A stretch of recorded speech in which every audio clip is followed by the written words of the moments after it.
firman Tuhan di dalam Injil Matius 10 mengatakan, setiap orang yang mengakui aku di depan manusia, aku juga akan mengakuinya di depan Bapakku yang di surga, kata Tuhan Yesus.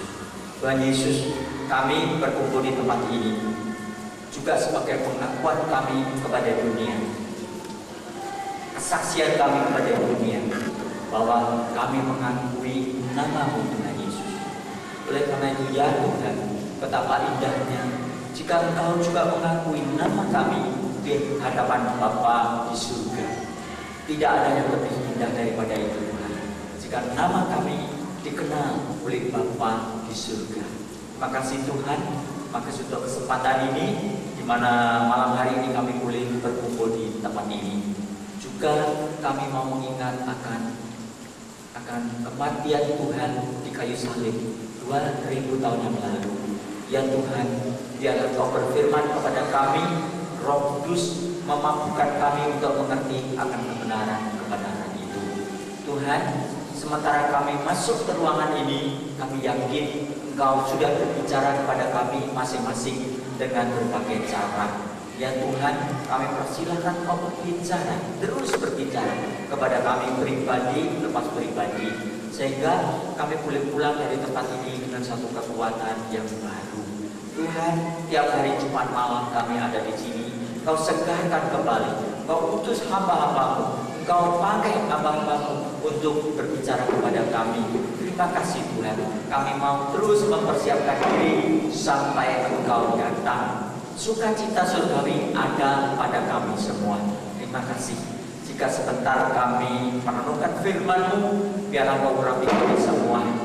Juga hamba-Mu minta urapan khusus supaya hamba boleh bernubuat, boleh Kau beri kuasa untuk bernubuat, menyampaikan isi hati-Mu kepada kami pribadi, lepas pribadi, juga termasuk kepada hamba-Mu sendiri. Terima kasih untuk hadirat-Mu di sini Tuhan, karena kami rasakannya, karena Engkau sangat mengasihi kami. Kami tahu itu melalui firman-Mu.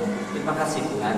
Juga jika sebentar kami mau taat melakukan perintah-Mu untuk bersama-sama minum perjamuan, biarlah itu perjamuan menjadi satu perjamuan yang indah. Sekalipun kami sudah berulang kali, beratus kali mungkin melakukannya, tetapi setiap kali kami melakukan perjamuan kudus, ada hal-hal yang baru, ada zaman yang baru dari Tuhan, sehingga ya Tuhan, iman kita tidak menjadi layu, tetapi bernyala-nyala makin besar. Terima kasih Tuhan, berfirmanlah kepada kami dalam nama Tuhan Yesus Kristus. Amin. Amin. Ya, silakan duduk saudara. Ya, hari ini biasa disebut Jumat Agung. Jumat Agung di mana orang percaya seluruh dunia memperingati kematian Tuhan Yesus di kayu salib. Ya, dipercaya bahwa Tuhan Yesus mati pada jam 3 sore kira-kira pada hari Jumat. Ya, tetapi mungkin saya akan sedikit bagikan di sini karena kadang-kadang timbul kebingungan. Kalau Tuhan Yesus mati hari Jumat, kira-kira jam 3, jam 4, jam 3, lalu dikuburkan Jumat malam, Sabtu malam, lalu minggunya bangkit pagi-pagi. Jadi nggak cocok dong ya, yang dikatakan Tuhan Yesus katakan seperti Yunus di perut ikan 3 hari 3 malam, maka anak manusia juga akan di dalam perut bumi 3 hari dan 3 malam. Tapi kalau kita hitung-hitung belum, kok nggak cocok 2 malam cuma ya, Jumat sama Sabtu, Minggu udah bangkit. Bagaimana itu penjelasannya? Mungkin saudara akan ditanya nanti oleh orang dunia yang mungkin juga mau mendebat kita, Alkitab itu salah. Ya, katanya Jumat nantinya Minggu bangkit kok. Dikatakan 3 hari 3 malam ya. Bagaimana penjelasannya? Nah, mungkin kita begini. Pada waktu Tuhan Yesus mati, hari itu adalah yang dinamakan hari Paskahnya orang Yahudi, di mana pada hari itu, sore hari itu, orang Yahudi diperintahkan untuk menyembelih domba Paskah. Ya, satu keluarga ambil satu domba, lalu pas kira-kira pada jam 3 itu mereka menyembelih domba Paskah bersama-sama seluruh bangsa Yahudi. Sejarahnya gimana? Itu pada waktu, saya kira kita semua sudah tahu, pada waktu orang Israel ada di Mesir sebagai budak selama 400 tahun, mereka berseru-seru kepada Tuhan. Tuhan, katanya kami ini keturunan Abraham, Ishak dan Yakub. Allahnya adalah Allah Abraham, Ishak dan Yakub. Tapi kenapa kami ini ada di Mesir sebagai budak, diperbudak oleh Raja Firaun? Ya, kalau bekerja tidak diberi bayaran, malah dipaksa makin hari diberi pekerjaan yang makin berat. Suruh membuat batu bata untuk bangunan-bangunan besar, tapi tidak diberi bahan dan tidak diberi bayaran. Bagaimana ini? Ya, dalam kesesakan mereka ingat kepada Allah nenek moyangnya, berseru-seru, Allah Abraham, Ishak dan Yakub, tolong kami, keturunan dari Abraham, gitu kan? Lalu dicatat dalam Alkitab, Allah mendengarkan, Tuhan Allah mendengarkan doa daripada umat itu, umat pilihan itu, ya. Lalu Tuhan mengirim Musa. Ya, kita tahu semua ceritanya bagaimana Musa mengeluarkan umat Israel keluar dari Mesir, ya. Lalu Tuhan perintahkan ini.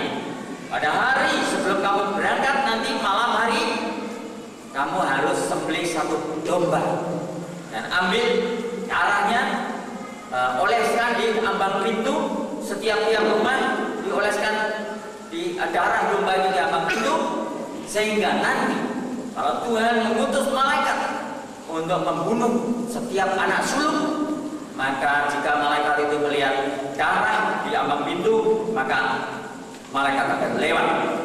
Barang siapa percaya kepada perintah ini, maka anak sulungnya selamat. Keluarga itu tidak mengalami duka cita, ya. Itu sejarahnya. Kenapa mereka harus menyembelih domba pada hari itu, ya? Dan kalau menurut catatan orang Yahudi atau di dalam Alkitab juga disebut, peristiwa menyembelih domba itu terjadi pada tanggal 14 atau tanggal 15 bulan pertama dari bulan Yahudi, ya, namanya bulan Nisan. Tanggal 14 pada hari itu sore, orang Yahudi itu kalau menghitung hari itu mulai sore hari itu sudah jadi. Kalau sekarang ini hari Jumat, sekarang ini kita hitungnya hari Sabtu. Di Jawa ada istilah kan malam Jumat. Kalau kita bilang malam Jumat itu hari Kamis sebetulnya, ya, dihitungnya dari malam. Nah, orang Yahudi juga menghitung begitu. Dari sore hari itu sudah tanggal 15 sebetulnya.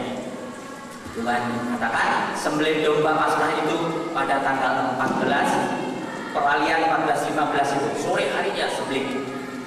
Dan perintahnya Tuhan begini, pada tanggal 10 pada bulan Nisan kamu ambil dulu satu domba, ikat di situ, simpan itu tanggal 10, 11, 12, 13, lalu tanggal 14 malam atau tanggal 15 itu sembelih. Nah, saudara, lalu saya selidiki tanggal 15-nya orang Yahudi itu jatuh hari apa? Apakah selalu jatuh pada hari Jumat? Ternyata tidak, saudara. Tahun ini, 2001 ini, tanggal 15-nya jatuh pada hari Minggu. Tanggal 8 minggu yang lalu itu. Sekarang tanggal berapa? 13, ya. Tanggal 8 minggu yang lalu itu adalah hari tanggal 15 bulan Nisan.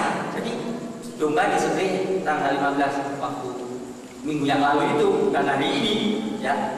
Jadi harinya memang nggak penting, ya. Jumat ini bukan Jumat Agung atau harinya khusus, itu bukan, ya. Tapi peristiwanya yang penting, ya. Lalu saya selidiki. Lalu tiap tahun itu tanggal 14, tanggal 15 itu jatuh hari apa? Saya di internet saya baca di penanggalannya orang Yahudi, ya. Lalu ini yang saya dapatkan, ya. Itu tahun 2000, jadi tahun yang lalu, tahun 2000 ini, tahun 2000, ya, tahun yang lalu itu Paskahnya tanggal 15-nya bulan Nisan ini, Paskah 15 Nisan itu jatuhnya hari Kamis. Tuesday, Friday. Hari Kamis tahun yang lalu. Thursday ya, Thursday. Lalu tahun ini hari Minggu, tanggal 8. Nih, tanggal 8 yang lalu itu hari Minggu. Lalu tahun depan 2002 ini jatuh hari Kamis lagi, Tuesday lagi.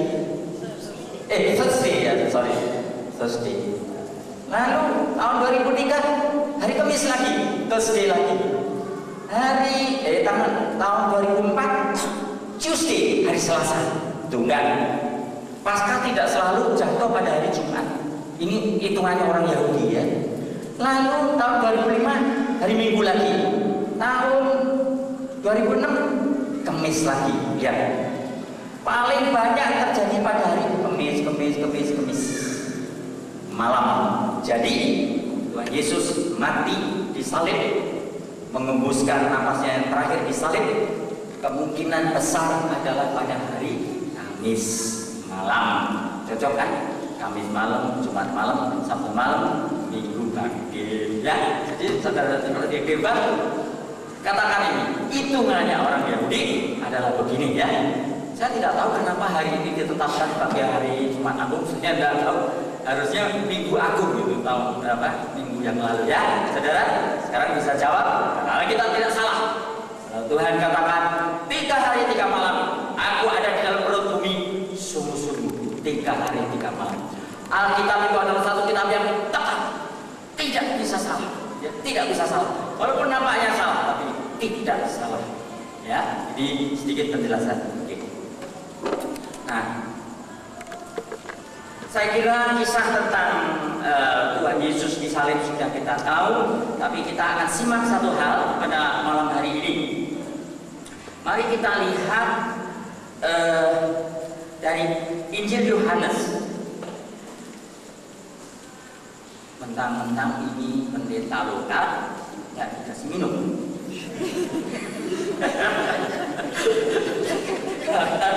Kalau emor dikasih minum ya. Yohanes. Yohanes pasal 19. Nanti setelah firman, nanti Bapak Pendeta Panjaitan akan menjelaskan tentang perjamuan kudus. Lalu kita akan bersama-sama makan dan minum perjamuan kudus. Perjamuan kudus itu adalah perintah atau satu ketetapan yang Tuhan Yesus berikan. Kalau kita lakukan dengan segenap hati, dengan serius, sesuatu pasti terjadi di dalam hati kita masing-masing ya. Ada satu hal yang indah boleh terjadi di dalam hidup orang percaya. Yohanes 19 ayat 28 kita mulai baca. Yohanes adalah Injil Yohanes itu adalah Injil yang ditulis paling akhir ya, dipercayai adalah yang ditulis paling akhir. Menurut penyelidikan, mungkin Injil yang pertama ditulis adalah Injil Markus. Singkat tapi tegas. Ini bukan Yohanes, Markus. Injil Markus ya. Singkat seperti wartawan gitu. Laporan salib mati selesai gitu ya. Itu Injil Markus paling pendek. Lalu ditulis Injil Matius. Matius kerangkanya mirip sekali dengan Injil Markus. Ada kemungkinan Matius membaca Injil Markus lalu dia tambahkan apa yang kurang di Injil Markus. Jadi panjang. Dan ada banyak pendapat bahwa Injil Markus itu bagi orang-orang yang dewasa, bagi orang Kristen yang dewasa, itu Injil itu diberikan ya. Jadi kadang-kadang memang kayaknya berat. Injil Lukas itu juga cukup ringan, ditulis oleh seorang yang bukan Yahudi. Lukas cukup mudah untuk dimengerti ya. Lalu terakhirnya Injil Yohanes. Yohanes dicatat bahwa dia mati mungkin pada umur 100, paling tua mati, dan dia mati bukan mati syahid tapi mati tua. Dan ada kemungkinan besar Yohanes sudah sudah membaca 3 Injil itu tadi, Markus, Matius, Lukas. Lalu dia baca, lalu dia ingat akan banyak perkara-perkara yang tidak ditulis di dalam 3 Injil. Lalu dia tulis Injil Yohanes. Oleh karena itu banyak catatan di dalam Injil Yohanes yang tidak ada di 3 Injil yang lain. Ya, coba nanti saudara lihat. Misalnya, contoh saja, yaitu tentang percakapan Tuhan Yesus dengan Nikodemus. Tidak ada di Injil yang lain. Tentang perjumpaan Tuhan Yesus dengan wanita Samaria, tidak ditulis di sini. Ya, jadi Injil Yohanes boleh dikatakan pelengkap daripada Injil-Injil yang lain. Nah, kita baca coba tentang kematian Tuhan Yesus. Yohanes 19 ayat 28. Sesudah itu, karena Yesus tahu bahwa segala sesuatu telah selesai. Sesudah itu, bayangkan, Tuhan Yesus tergantung di kayu salib ya, tergantung dari pagi, ya, sampai kira-kira jam 3, tergantung di kayu salib dalam penderitaan yang luar biasa. Karena Yesus tahu bahwa segala sesuatu telah selesai, berkatalah ia, supaya genaplah yang ada tertulis dalam kitab suci, aku haus. Di situ ada suatu bekas penuh anggur asam. Maka mereka mencucukkan bunga karang yang telah dicelupkan dalam anggur asam pada sebatang hisop, lalu memunjukkannya ke mulut Yesus. Sesudah Yesus meminum anggur asam itu, berkatalah ia, sudah selesai. Lalu ia menundukkan kepalanya dan menyerahkan nyawanya. Ya, yang saya ingin tekankan di sini adalah perkataan Tuhan Yesus yang terakhir. Apa perkataan sebelum dia mati? Sudah selesai. Lalu ia menyerahkan nyawanya. Tuhan Yesus sebetulnya tidak bisa mati karena dia tidak punya dosa, ya, tidak bisa mati. Tapi dia sendiri menyerahkan nyawanya. Aku mau mati sekarang, ya, dia tetapkan. Lalu sudah selesai. Ya. Lalu yang menjadi pertanyaan, kenapa Tuhan Yesus mengatakan sudah selesai? Apa yang selesai? Ya, ada sering saya dengar bahwa yaitu Tuhan Yesus sudah mengucurkan darahnya sampai mati supaya dia menebus dosa-dosa kita, sehingga kita semua selesai ditebus dosanya. Ya, sehingga kita tidak usah berbuat apa-apa lagi karena semua dosa kita sudah ditebus, kita sudah menjadi kudus, merah seperti kirmisi, menjadi putih seperti salju. Makanya Tuhan bilang selesai. Tapi apakah itu maksudnya ya? Kita harus renungkan lebih dalam lagi. Selesai. Apa ya kira-kira ya? Saya renung apa Tuhan? Yang selesai itu apa? Kalau itu mengenai bahwa Tuhan Yesus itu dipakai Tuhan untuk berbicara kepada manusia,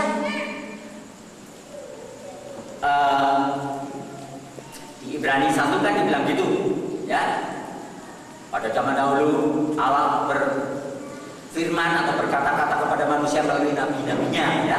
Tetapi pada zaman akhir Dia berbicara kepada manusia melalui anaknya, yaitu Yesus, ya. Jadi Yesus datang ke dalam dunia untuk dipakai oleh Allah Bapa berbicara kepada manusia. Apa itu yang selesai? Sekarang saya sudah selesai dipakai oleh Allah Bapa untuk berbicara kepada manusia. Selesai, aku selesai bicara. Apa itu? Ternyata enggak. Hari Minggu bangkit lalu bicara lagi sama murid-murid. Oh, kasih penjelasan lagi. Ini tanganku, lihat coba di sini. Oh, kasih firman lagi. Jadi bukan itu yang selesai. Apa yang selesai?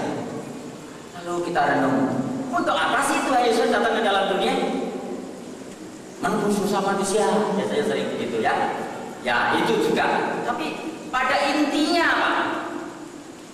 Pada intinya ialah ini. Dia mau mendirikan kerajaan surga. Itu kan? Coba baca di Injil Matius. Banyak sekali bicara tentang hal kerajaan surga begini, hal kerajaan surga begini, hal kerajaan surga, hal kerajaan surga. Ya, nah mendirikan kerajaan surga dan dia rajanya. Ya, itu inti daripada kedatangan Tuhan Yesus ke dalam dunia, mendirikan kerajaan surga. Lalu apa yang selesai? Persiapan. Apa yang diperlukan untuk berdirinya kerajaan surga itu sudah diselesaikannya. Antara lain, satu yang penting, antara lain apa? Mengalahkan si iblis, meremukkan kepala si iblis itu. Sebab apa? Aman itu iblis sudah menjatuhkan manusia dalam dosa, ya. Tuhan sebetulnya sudah menjatuhkan hukuman kepada iblis. Hukumannya sudah ditetapkan sejak dari mula-mula sebelum dunia ini ada. Iblis sudah berdosa, harus dihukum, ya. Tetapi iblis mengatakan kepada Tuhan, tidak adil Tuhan, izinkan kami membela diri kami. Ya, lalu iblis membela diri terus. Hukuman ditangguhkan dahulu, ya. Tapi di Taman Eden kita tahu bahwa Tuhan katakan, maka keturunan iblis dan keturunan perempuan ini nanti akan terjadi permusuhan terus menerus. Tapi keturunan daripada wanita ini nanti akan meremukkan kepala ular. Jadi salah satu pekerjaan Tuhan Yesus di dunia ini apa? Berperang, bertanding dengan si iblis. Ya, si iblis mau menyerang. Iblis mau menjatuhkan Tuhan Yesus di dalam dosa. Itu pekerjaan iblis. Kita ini juga dikerjain oleh iblis hari demi hari, pagi, siang, malam. Bagaimana ngerjainnya? Bukan di toel-toel, gitu, bukan di apa. Tapi satu hal yaitu apa? Mau dijatuhkan di dalam dosa. Itu pekerjaannya. Tuhan Yesus juga mau dijatuhkan dalam dosa. Kita ingat? Padang gurun, dicoba iblis demikian rupa Tuhan Yesus untuk apa? Dijatuhkan dalam dosa. Karena kalau Tuhan Yesus jatuh dalam dosa sekali saja, bahkan dosa di dalam hati saja, maka iblis akan berteriak, aku menang. Tahu saudara, pergumulan Tuhan Yesus bagaimana? Perjuangannya, tanggung jawabnya bagaimana besar? Jika dia satu kali saja berdosa, jatuh dalam dosa di dalam hati, maka kita semua tidak punya harapan, ya. Maka iblis tidak bisa dihukum. Iblis akan hidup selama-lamanya, ya. Jadi pergumulan Tuhan Yesus selama 3 tahun atau 30 tahun di dunia ini sungguh sangat besar, luar biasa, ya. Terutama di 3 tahun yang terakhir dalam pelayanan dia, iblis selalu mau menjatuhkan dia dengan berbagai cara. Nah, yang terakhir ialah menyiksa dia secara badan, menyiksa luar biasa, sampai firman Tuhan mengatakan apa? Rupanya begitu buruk sampai orang tidak memandang lagi, tidak ada sesuatu yang bisa dipandang lagi, buruk karena siksaan iblis, ya. Itu pekerjaan iblis.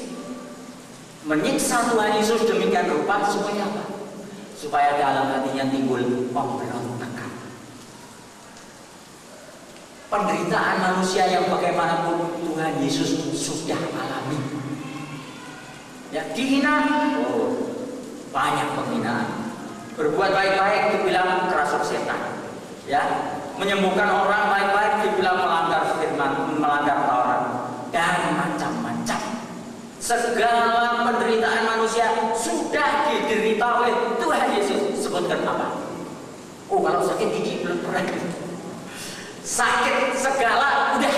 Sakit gigi belum apa-apa dibanding dengan di sini ya hancur. Dihina udah. Penghinaan yang paling berat apa? Pernah dihina pada akhir ini dikasih mahkota duit. Mahkota. Kamu bilang kamu ini raja. Ya, raja. Oh, raja ya. Aku kasih mahkota ini. Nih, kasih mahkota duri. Mahkota duri adalah penghinaan. Ya, kamu nih dijadikan raja-rajaan. Saudara, ya. Ini saya cerita dikit nih. Kira-kira 20 tahun yang lalu saya minum buatin orang. Ada mahkota duri di sini. ada penglihatan, kamu ada mahkota duri. Enggak, istri saya takut. Tuhan, nanti jangan-jangan dia mati disalib Tuhan. Aduh gimana? Mahkota duri dengan darah berjunjungan. Lama saya tidak mengerti. Dulu ada hamba Tuhan yang mengartikan, oh itu pikiranmu akan dikuduskan. Jadi pas mahkota duri gitu, saya simpan aja pengertian, oh ya gitu. Tapi setelah jalan lama, saya mengerti bahwa mahkota duri bicara soal dihina, penghinaan. Dan saya telusuri dalam hidup saya, banyak sekali saya mengalami penghinaan. Ya, tapi syukur Tuhan memberi kekuatan itu. Saya pikul sampai hari ini mungkin mahkota duri belum diangkat sama Tuhan, masih ada. Udah biar kalau Tuhan kasih, berarti Tuhan kasih kekuatan. Ya, dihina orang dia berlatih. Lama-lama kebal, saudara. Nggak kerasa lagi. Ya, mula-mula memang sakit, tapi lama-lama oh nggak apa-apa. Ya, bawa mahkota duri di sini. Tuhan Yesus sudah menderita seperti itu. Ya, apa? Ya, saudara boleh sebutkan penderitaan apa? Sudah dialami oleh Tuhan Yesus. Ya, oleh karena itu dia walaupun penderitaannya demikian besar, tidak ada sedikit pun pemberontakan. Kita mungkin ya, kalau mengalami sedikit sulit aja sudah mulai bertanya-tanya, apanya Tuhan baik? Ya, kok begini Tuhan? Kok saya sakit? Kok saya menderita ini? Kok saya mengalami ini? Ya, atau begini, wah saya sudah melayani Tuhan begini begitu, kok saya mengalami yang tidak enak dan sebagainya. Ya, itu sebenarnya sudah jatuh di dalam dosa di dalam hati loh saudara. Ya, kita minta ampun karena Tuhan itu tidak bisa tidak baik. Tuhan selalu baik. Itu pelajaran yang Tuhan ingin ajarkan kepada kita seumur hidup. Tuhan itu baik. Ya, saya dapat khotbah ini 2 minggu yang lalu di Philadelphia. Nanti kapan-kapan saya khotbah itu ya. Tapi hari ini tidak khotbah. Tuhan itu baik. Dalam hati sekalipun jangan kita menaruh curiga. Jangan pernah terusik di dalam hati meragukan kebaikan Tuhan. Tuhan Yesus dalam penderitaan yang luar biasa, digantung di kayu salib dari jam 9 sampai jam 3. Penderitaan luar biasa itu. Ya, tapi dalam hatinya tidak sedikit pun menyalahkan Tuhan. Tidak sedikit pun timbul kebencian kepada manusia.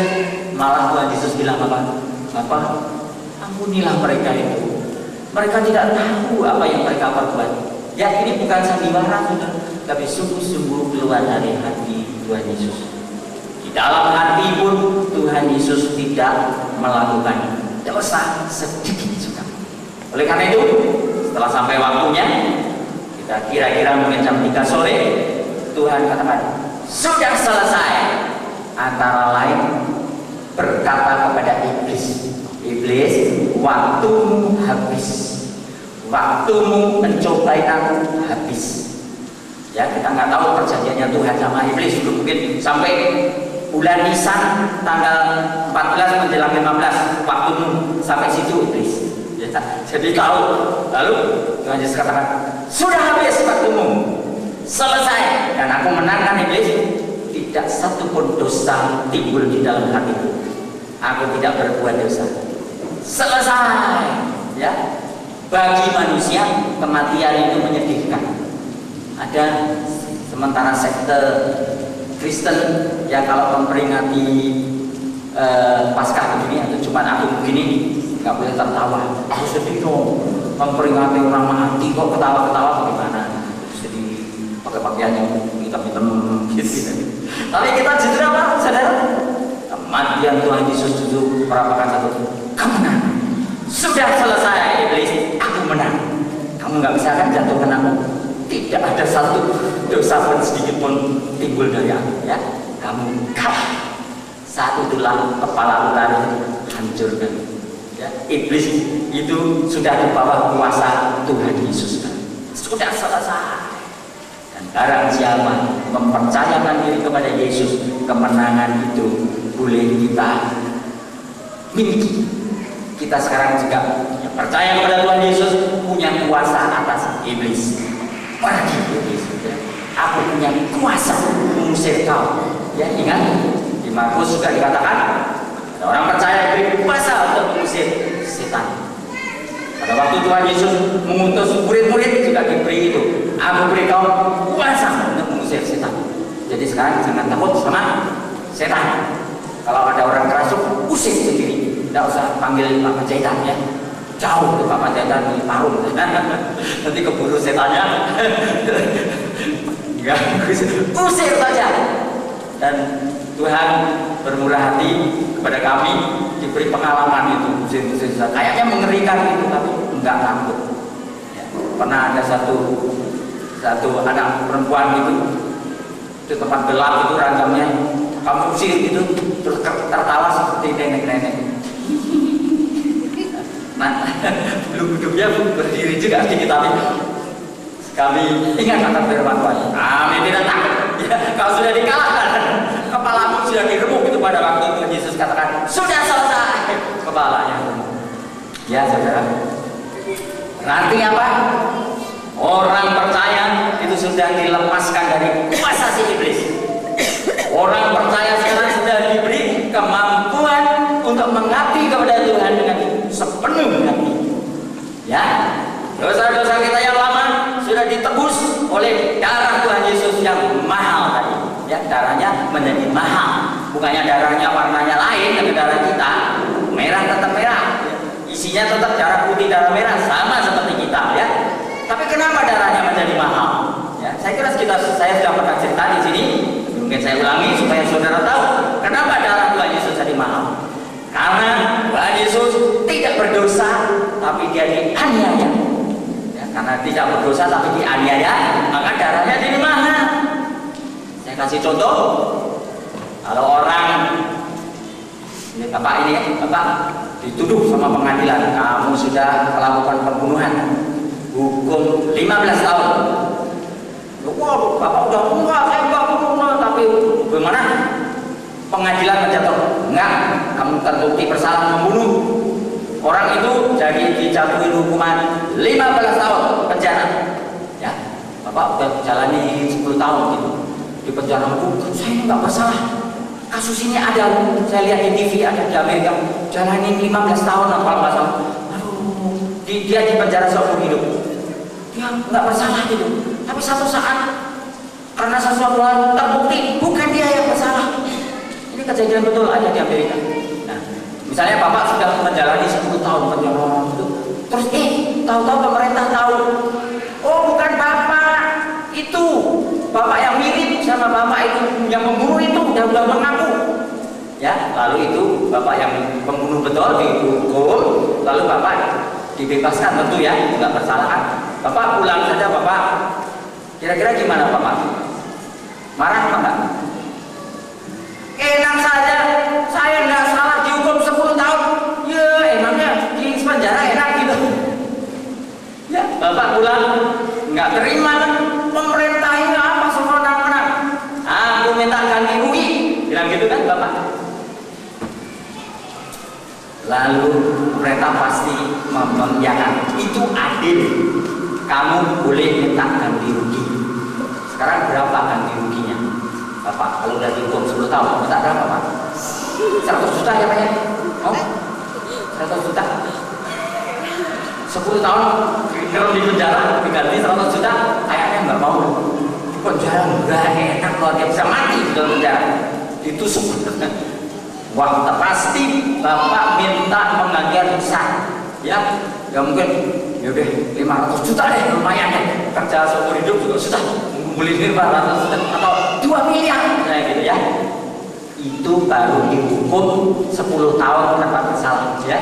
Minta 2 miliar. Sekarang kalau sampai mati, minta berapa gitu?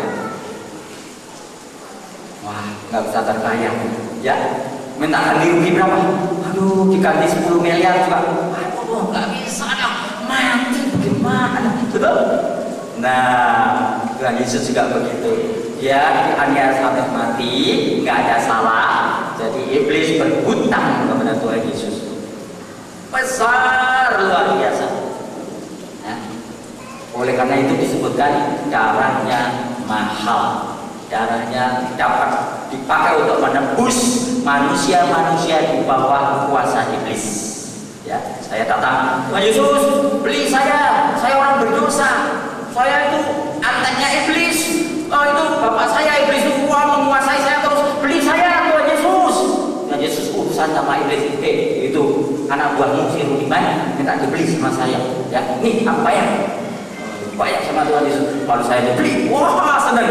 Saya dibebaskan dari kuasa si iblis. Ya, ini bicara tentang darah yang mahal. Darahnya memang mahal karena dia dihukum tanpa dosa, mati tanpa dosa. Ya, saudara. Lalu setelah kita dibebaskan dari hukuman, lalu disuruh apa? Dibebaskan dari dosa. Suruh kita menjadi anak kerajaan. Anak kerajaan. Maksudnya apa? Maksudnya begini. Kamu sekarang sudah aku bebaskan dari kuasa si iblis.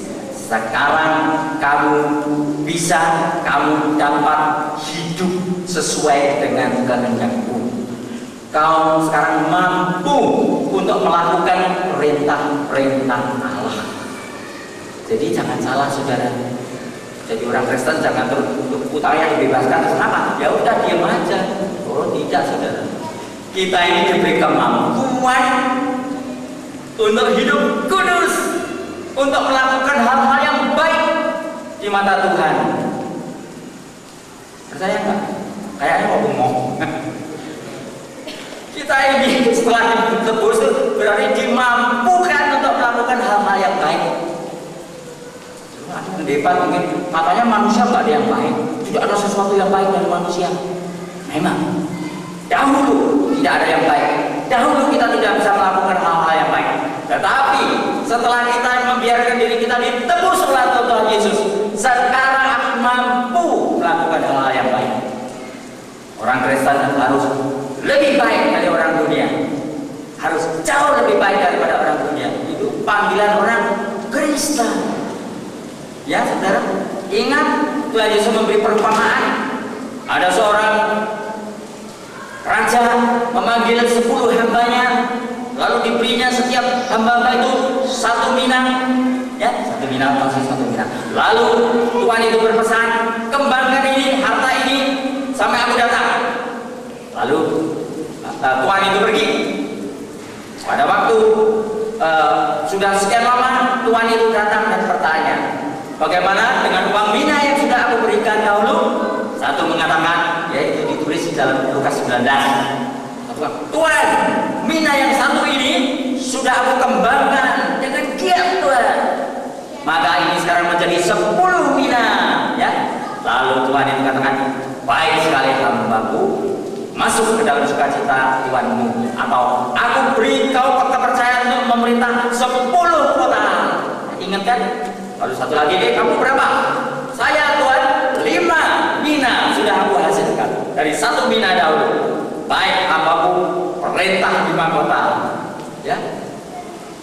Atau di dalam kitab Matius katakan ada seorang penabur, benihnya jatuh di tanah yang baik, maka jadi pohon yang besar. Lalu buahnya ada yang 100 kali ganda, ada satu pohon lagi 60 kali ganda, yang satu lagi 30 kali ganda. Maksudnya apa? Orang yang terima Yesus sebagai Tuhan dan Juru Selamat, dia dibebaskan dari kuasa iblis, lalu dimampukan untuk bertumbuh secara rohani, untuk jadi indah. 60 kali, 100 kali ganda, 60 kali ganda, 30 kali ganda. Biasanya firman ini membuat kita jadi tertekan. Ya, aduh, aku harus 100 kali ganda. Aduh, aku harus 60 kali ganda. Nanti kalau enggak diterima. Sudut pandang yang keliru. Kita harus memandangnya gini. Aku diberi kesempatan. Aku bisa tumbuh jadi 100 kali ganda. Oh, aku tidak mau sia-siakan kesempatan itu. Aku diberi kesempatan untuk menjadi baik seperti Tuhan Yesus. Aku tidak mau sia-siakan kesempatan ini.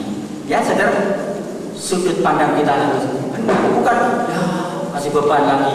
Itu keliru, saudara. Diberi kemampuan oleh Tuhan. Ya. Semua satu-satu kan? Berarti apa?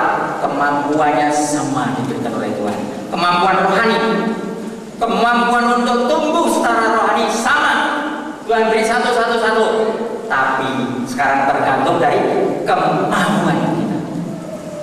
Mau tidak kita pakai kesempatan ini untuk berkembang menjadi 10 atau menjadi 5 atau menjadi 3 atau 2? Itu tergantung dari kemauan kita, ya, supaya kita bertumbuh secara rohani. Ini kesempatan di dalam Tuhan Yesus Kristus, jangan kita lewatkan. Sebab apa? Sungguh hal yang sangat indah yang Tuhan sediakan bagi kita, ya. Saudara pernah bayangkan pada waktu Tuhan Yesus katakan sudah selesai lalu mati, reaksi di surga apa, saudara? Bersorak. Aneh ya, ada yang mati, hore, bersorak besar. Sebab apa? Kita baca Wahyu 5. Bagaimana surga menyambut kematian Yesus di kayu salib.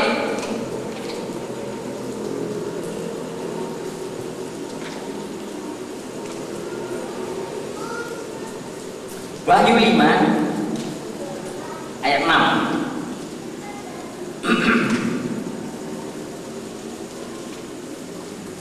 Maka aku ini adalah Yohanes yang menulis kitab Wahyu. Maka aku melihat di tengah-tengah tahta dan keempat makhluk itu, dan di tengah-tengah tua-tua itu berdiri seekor anak domba. Bukan anak domba biasa, tapi anak domba seperti telah disembelih. Bisa diteruskan sampai mati, ya. Disembelih pasti mati kan orang. Domba kalau disembelih itu artinya sampai mati, ya. Berdiri seekor anak domba seperti telah disembelih, bertanduk 7 dan bermata 7. Itulah 7 roh Allah yang diutus ke seluruh bumi. Anak domba ini pasti adalah bicara tentang Tuhan Yesus yang sudah mati di kayu salib, digambarkan sebagai anak domba yang disembelih sampai mati. Ya, apa akibatnya? Apa lalu mereka sedih atau mereka lalu meratap-ratap? Tidak. Ayat 7, lalu datanglah anak domba itu, yang sudah disembelih dan menerima gulungan kitab itu dari tangan dia yang duduk di atas tahta. Ketika ia mengambil gulungan kitab itu, tersungkurlah keempat makhluk dan ke-24 tua-tua itu di hadapan anak domba itu. Masing-masing memegang 1 kecapi dan 1 cawan emas penuh dengan kemenyan. Itulah doa orang-orang kudus. Saudara bisa bayangkan pada waktu anak domba yang telah disembelih itu menerima gulungan kitab itu dari Allah Bapa, semua tersungkur. Alangkah tingginya pangkatnya anak domba ini. Semua tersungkur, katakan hebat, ya. Lalu apa kata mereka yang tersungkur? Ayat 9 tadi, ya. Dan mereka menyanyikan satu nyanyian, baru berkatanya, engkau anak domba, engkau anak domba yang sudah disembelih, yang sudah menang di atas kayu salib itu, yang tidak berdosa sedikit pun, engkau layak menerima gulungan kitab itu dan membuka meterai-meterainya, karena engkau telah disembelih dan dengan darahmu engkau telah membeli mereka bagi Allah dari tiap-tiap suku, bahasa, kaum, dan bangsa. Lihat, jadi kita ini apa? Orang-orang yang dibeli dengan darah, dengan jiwa, dengan hidupnya Tuhan Yesus, dibeli mahal. Oleh karena itu, jangan sia-siakan kekristenan kita. Jangan sia-siakan penebusan Tuhan Yesus. Jangan lewatkan kesempatan yang Tuhan berikan untuk bertumbuh di dalam Dia. Ya, dibeli mahal. Dari setiap suku, bangsa, kaum, dan bahasa, tidak membedakan orang, tetapi siapa saja, ya, yang ditebus bukan cuma orang Batak, bukan, ya, orang lain juga ditebus. Ya. Lalu ayat 10, dan engkau telah membuat mereka menjadi satu kerajaan. Lihat, untuk apa Tuhan Yesus mati di kayu salib? Mempersiapkan kerajaan. Ya, dengan membeli orang, anak kerajaannya itu hasil dari orang-orang yang dibeli dengan darahnya, kan, ya, dan menjadi imam-imam bagi Allah kita. Dan mereka akan memerintah sebagai raja di bumi. Mereka itu siapa? Orang percaya. Jadi kenapa? Jadikan imam. Imam itu apa? Imam adalah orang yang memperkenalkan Allah kepada manusia. Itu imam. Nah, tadi Ibu Sum tadi imam kecil mencoba memperkenalkan Allahnya kepada manusia. Imam kecil. Ya, kita ini imam memperkenalkan Allah kita Yesus Kristus kepada dunia. Imam. Ya, oleh karena itu kita perlu kenal dia. Makin kenal dia, makin imam yang baik. Oke? Ya, imam. Bukan itu saja, dan raja yang akan memerintah sampai selama-lamanya. Oke, saudara? Itulah panggilan kita di dalam Tuhan Yesus Kristus. Sudah selesai. Dia sudah menyediakan segala yang diperlukan untuk berdirinya kerajaan itu. Sekarang tinggal bagian kita. Bagian dia sudah selesai. Sekarang bagian kita, kita ya udah ikut aja sama dia. Dan kan dia udah menggenapi segala sesuatu. Keliru. Ada bagian kita. Ada yang harus kita lakukan. Tuhan Yesus katakan, akulah jalan. Maksudnya jalan untuk sampai ke Bapa di surga. Ya. Pada waktu dia katakan sudah selesai, jalan itu sudah terjadi. Saya tadi kasih ilustrasi dari Prancis ke Inggris beberapa tahun yang lalu buat terowongan besar, bukan besar. Dari Inggris buat, dari Prancis buat gitu. Ya sampai satu hari ketemu gitu, persis karena teknologi sekarang ya lubangnya persis gitu ya. Dan waktu ketemu gitu jadi lubang kecil.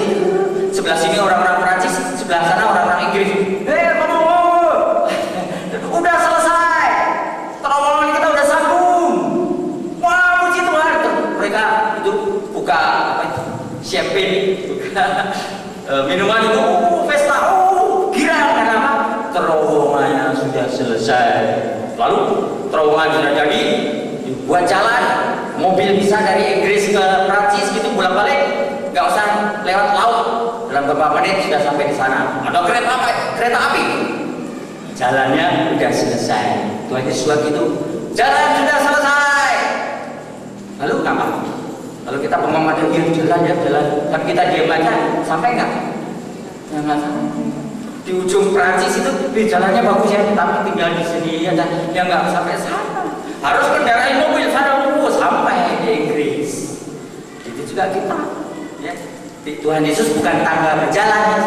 Ulang kali saya katakan, kita harus jalan.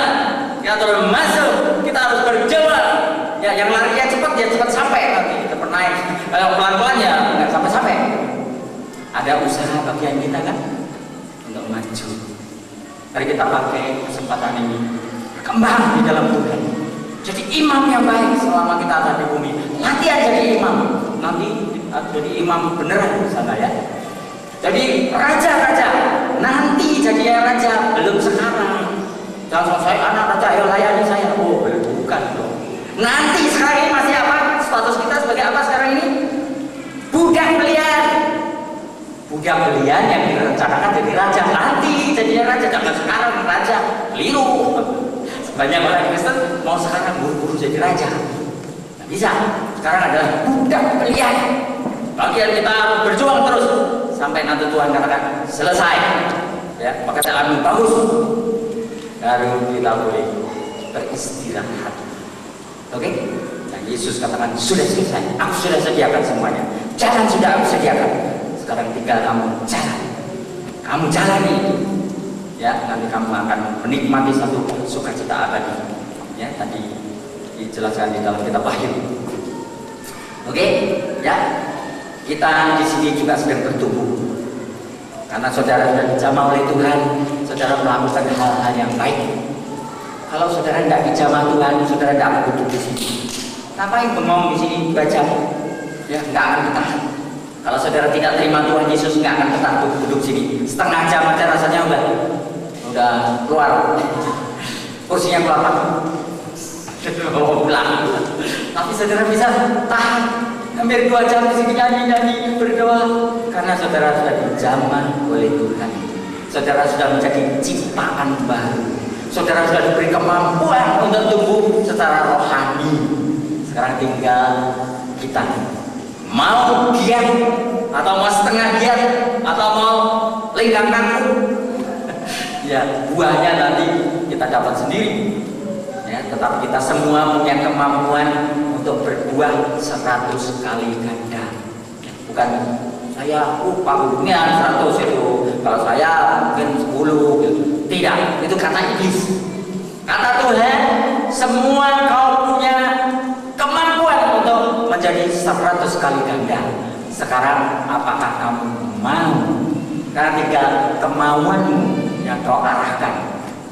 Ya, mau cari Tuhan sungguh-sungguh 100 kali ganda.